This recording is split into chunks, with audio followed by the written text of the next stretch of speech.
Welcome back to a brand new FPL video. Today we're taking a look at game week 14 and we're taking a look at the captaincy choices. There's 3 of them for this week. We've gone for one rogue one fairly steady one, and then obviously Haaland, who's kind of always going to be in the mixer for captaincy, especially when he's on form like this. However, I would say I'm slightly skeptical this week about captaining Haaland because of this thing called the early kickoff curse. Now, some of you guys have been playing FPL for a while. You might know about this curse, but for me, it always seems to happen that whenever I captain somebody who's got the early kickoff, they never do well. But let's stop being biased. Let's take a look at the stats. And basically, I'm going rogue this week. I'm going to explain why. I had a really good week last week, and whenever you have a good FPL week as a YouTuber and you come back here, you feel a bit more credibility when you're talking about your choices. So obviously, last week, I was debating whether it to be Nunez or Haaland. I went with Haaland due to Nunez's injury, and subsequently it paid off. I mean, Liverpool lost 1-0, crazy game. I mean, Van Dijk, bro, had that ball. Anyway, yeah, so they lost 1-0. Haaland, again, captain, scored twice. Absolutely bodied somebody from Brighton, scored a goal, scored a pen as well. He played well, maybe could have had a hat-trick, took off early. But let's take a look at the stats for next week. So next week, they're playing Leicester away, I believe it is. Now, at home, Haaland is always a great player. He's banging goal after goal after goal, and the risk of not captaining him is far too high, because if you don't captain Haaland, somebody else captains him and he scores a few, you're going to be way behind everybody else in the league. You're probably going to lose your head-to-head league. He's selected by 82% of teams. 70-ish% of teams are probably going to captain him. He's in great form at 11 and he's 12 million. So big end player. You've got to have him in your team. Hard fixture last week and they still breezed past it. Didn't have loads of the ball, but they had most of the ball, but not as much as normal. Man City scored 3 goals, and in game week 14 you'd expect that to be an easier fixture. Leicester on better form than they have been, shipping a lot of goals at the start of the season, being quite tight ever since they've kind of rejigged and resorted everything out, scoring a lot as well. Maddison's a transfer target for me, but only after they finish playing Man City this week. But yeah, the only concern with that is the early kickoff.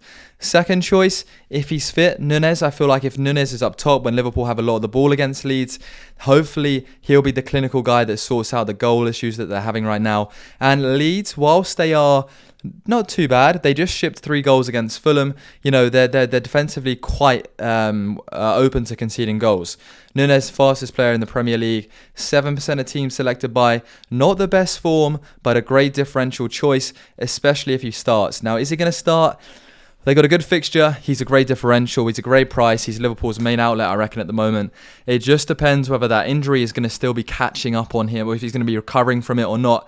Now, currently, Nunez is not my captain, but I aim to switch it to him if he's guaranteed to start, if he's guaranteed to play. So we'll keep an update on that. And then finally, a bit of a rogue one, Saka. Saka's coming in for the captain right now, and I have to admit, Saka for me is my captain right this second for next week.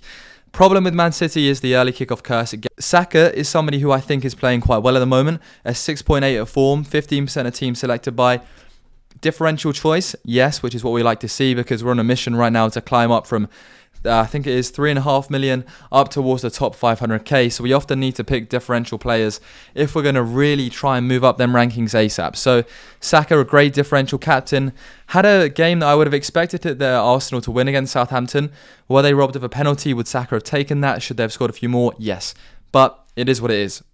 Nottingham Forest, the next game, they either win this and continue on their great form and momentum, or Nottingham Forest, coming off the back of a Liverpool win, are able to hold it together, to beat Arsenal, to draw off Arsenal, and then,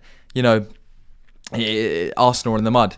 His form is a bit of a question mark, but I genuinely think that Arsenal are going to bounce back, and if they don't, then their momentum for the rest of the season is going to crumble. So I think there's a lot riding on this game, and I think that Arsenal are going to be G'd up for it, and Saka's a playmaker. Saka creates goals, he scores goals, he takes corners, he sometimes takes penalties.